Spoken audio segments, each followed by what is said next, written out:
Ẹ kú dédé àsìkò gbogbo tí ẹ ti ń gbọ́ mi lé lóko tàbí lẹ́yìn òde. Ẹ jẹ́ kí a gbàdúrà. Bàbá wa olùfẹ́ wa, àwọn agbẹ́yìnga ṣe ń lọ́ba fún àánú àti ojú rere tí a rí gbà láti rí ọjọ́rú mìíràn nínú oṣù kẹfà. A sì gbàdúrà wípé ire, ayọ̀, ìtẹ̀síwájú, ìgbéga yóò rú wá fún wa léèní ní orúkọ Jésù. Àti ọ̀rọ̀ tí a ò gbọ́ léèní yóò ṣe ayé ọkàn àti ara wa ní rere, kò ní lòdì sí wa ní ọjọ́ ìdájọ́, nítorí tí a gbàdúrà lórúkọ Jésù Kristi ra wa. Àmín. Ìwé ọ̀run ṣíṣí tí a ti ọwọ́ olùṣọ́ àgùntàn yín náà kọ Adéjàre Adébóyè kọ èní ọjọ́rú ọjọ́ 18 oṣù kẹfà. Àkòrí tí a ó gbéyẹ̀wò sọ pé ọ̀rọ̀ ó lè wo ni sàn, ọ̀rọ̀ lè wo ni sàn. Àmọ́ àkọ́sórí wa nínú ìwé Kólósè orí 4 ẹsẹ̀ 6.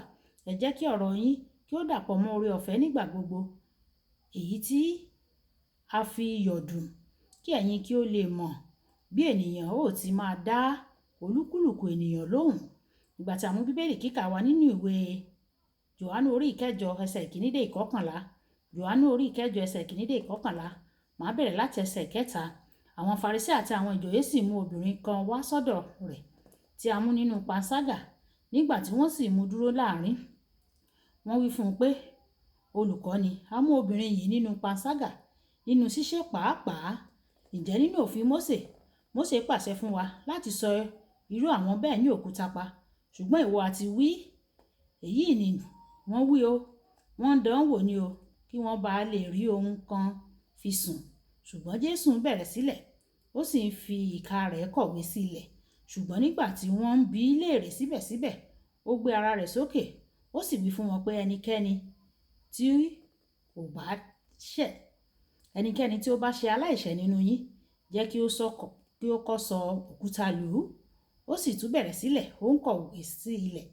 Nígbà tí wọ́n gbọ́ èyí, wọ́n sì jáde lọ lọ́kọ̀ọ̀kan, bẹ̀rẹ̀ láti ọ̀dọ̀ àwọn àgbà títí dé àwọn tí ó kẹ́yìn. A sì fi Jésù nìkan sílẹ̀ àti obìnrin náà láàrin níbi tí ó wà. Jésù sì gbé ara rẹ̀ sókè, ó sì wí fún un pé, obìnrin yìí, àwọn dà? Kò sí ẹnìkan tí ó dá ọ lẹ́bi? Ó wí pé, kò sí ẹnìkan, Olúwa. Jésù sì wí fún un pé, bẹ́ẹ̀ ni èmi kò dá ọ lẹ́bi náà o. Máa lọ, láti ìgbà yìí lọ, má ṣe dẹ́ṣẹ̀ mọ́. Wàyí ẹ jẹ́ ká tẹ́tí bẹ̀lẹ̀ jẹ́ láti gbọ́ ohun tí olùṣọ́ àgùntàn yín náà kọ Adéjàre Adébóyè ní fún wa ní èní ọjọ́rú. Fún bí ọjọ́ méjì sẹ́yìn, mò ń jíròrò nípa agbára ọ̀rọ̀. Lónìí, màá ní àfojúsùn lórí bí ọ̀rọ̀ ṣe lè wo ni sàn. Gẹ́gẹ́ bí Kìrìsìtẹ́nì, ó yẹ kí ọ̀rọ̀ rẹ máa ṣoore. Ìwé Éfésù orí 4 ẹsẹ̀ 29.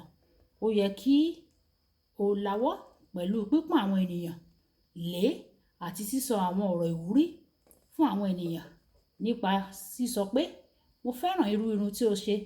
Lásán, ó lè mú ènìyàn jáde kúrò nínú ìbìnújẹ́, kí ó fi ẹ̀rín sírú ẹni bẹ́ẹ̀ lẹ́nu. Ọ̀rọ̀ àpọ́nlé rẹ ẹ̀wẹ̀, ó gbọ́dọ̀ jẹ́ tòótọ́, nítorí Ọlọ́run yóò fìyà jẹ àwọn tí ó bá ń fi ọ̀rọ̀ wọn pọ́n ni. Ìwé orin Dáfídì orí 12 ẹsẹ̀ 3.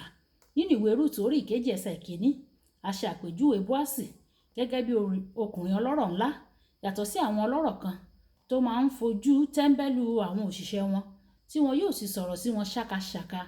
Bóásì fi ọ̀rọ̀ rẹ̀ lu àwọn òṣìṣẹ́ rẹ̀ lọ́gọ lẹ́nu, wọ́n sì dá lóhùn pẹ̀lú ọ̀yàyà. Ìwé Rúùtù orí 2 ẹsẹ̀ 4. Mo gbàgbọ́ pé èyí jẹ́ ìdí tí Bóásì fi ní okòwò tó gbèrú. Tí o bá ní okòwò tí o sì ń ṣépè tàbí tí o ń sọ̀rọ̀ sí àwọn òṣìṣẹ́ rẹ lọ́nà àìtọ́, iṣẹ́ ọwọ́ rẹ ló ń ṣépè fún o láìmọ̀, nítorí àwọn ló ń bá ọ bójútó. Námánì yàtọ̀ sí Bóásì. Ó jẹ́ ọkùnrin tí ó sọ ọ̀rọ̀ òdì nígbà tí Dáfídì rán àwọn ọkùnrin rẹ̀ láti bí pé kí ó fún wọn ní nǹkan. Ìdáhùn rẹ̀ burú jáì. Ó sọ̀rọ̀ sí wọn rádaràda. Sí aya rẹ̀ Ábígẹ́lì kò sì dá sí nípa lílọ láì gba àṣẹ lọ́dọ̀ rẹ̀ láti lọ rọ Dáfídì pẹ̀lú ọ̀rọ̀ rẹ̀. Gbogbo ìdílé rẹ̀ ní ìbá parun. Nígbà tí ọ̀rọ̀ Nábánì ru ìbínú Dáfídì sókè, tí ó sì mú kí ó kó àwọn ọkùnrin rẹ̀ jọ láti lọ sí ilé Lábálì tẹ́lẹ̀, ọ̀rọ̀ Ábígẹ́lì ní iyọ̀, ó sì pa ìdílé rẹ̀ mọ́ kúrò lọ́wọ́ ìparun. Ìwé Sámúẹ́lì kìíní orí 15 ẹsẹ̀ 1 títí dé 45. Nígbà tí o bá ń sọ̀rọ̀, ipa wo ni ọ̀rọ̀ rẹ ní? Ǹjẹ́ ó ń wo ní sàn ni tàbí ó ń panirun? Sólómọ́nì wí pé ikú àti ìyè ń bẹ nípa ahọ́n.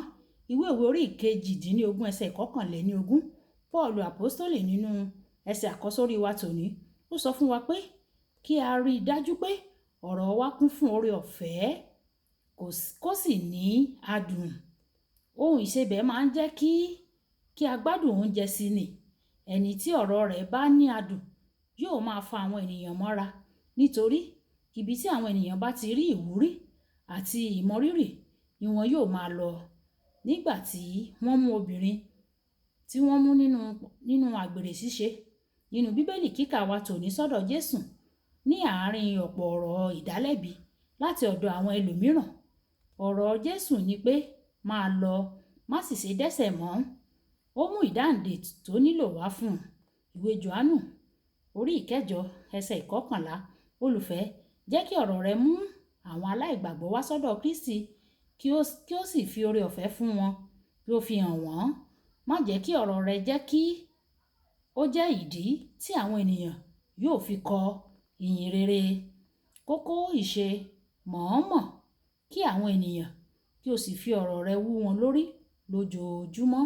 Ẹja sọ pé bàbá mi, Olúwa fún mi ní oore ọ̀fẹ́. Jẹ́ kí ohùn ẹnu mi, ọ̀rọ̀ ẹnu mi kí ó máa dàbí iyọ̀, kí ó máa tu àwọn ènìyàn nínú, kí ó máa mú inú àwọn ènìyàn dùn. Ọ̀rọ̀ kò bá kùgbé, má jẹ́ kó ti ẹnu mi jáde o, kí o ṣàánú fún mi. Ọlọ́run yóò ṣe bẹ́ẹ̀ fún wa ní orúkọ Jésù. Olúkọ̀láyà kó ní orúkọ mi. Ẹ máa bá mi like, ẹ máa share, ẹ máa comment nípa ìkáwọn ènìyàn kí ló jẹ́ àǹfààní ọ̀run ṣíṣí Yorùbá. Ó dàbọ̀.